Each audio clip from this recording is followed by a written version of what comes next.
are very important. The 64 items of devotional service should include all of our activities of body, mind, and speech. As stated in the beginning, the regulative principle of devotional service enjoins that all of our senses must be employed in the service of the Lord. Exactly how they can be thus employed is described in the above 64 items. Now, meaning in the next chapter, Śrīla Rūpa Gosvāmī will give evidence from different scriptures supporting the authenticity of many of these points. In other words, these are so many rules for the beginning of devotional service. In the beginning of devotional service, we have to follow the rules and regulations of the scriptures. And Rupa Gosvāmī has kindly compiled them all here in one place very conveniently, 64 items of devotional service, so that we can begin this execution of devotional service ultimately so that our whole body, mind, actions, words, and property, energy, wealth, and other resources are all completely engaged in devotional service. And this is the goal.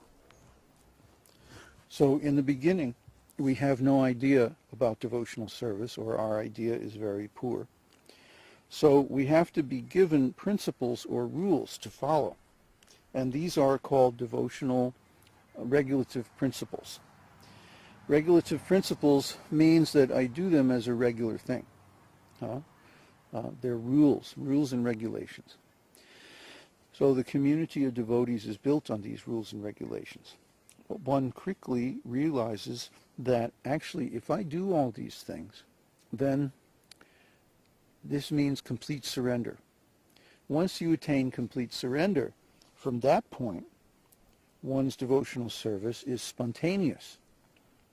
He sees a need and fills it. He sees an opportunity and he jumps at it.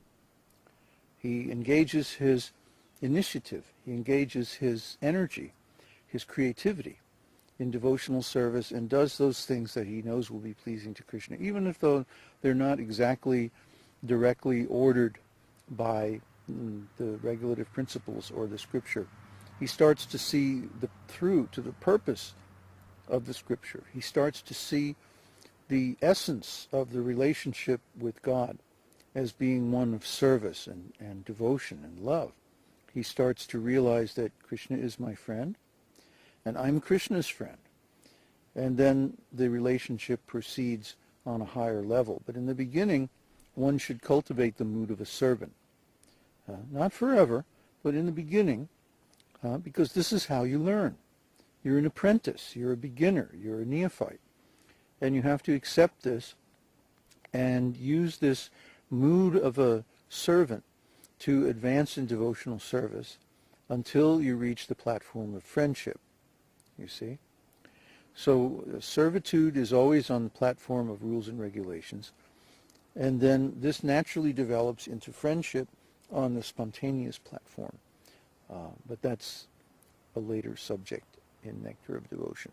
In the next chapters, the principles that were discussed so far will be discussed in a more detailed way, including references from various scriptures, especially Śrīmad-Bhāgavatam. Hare Krishna.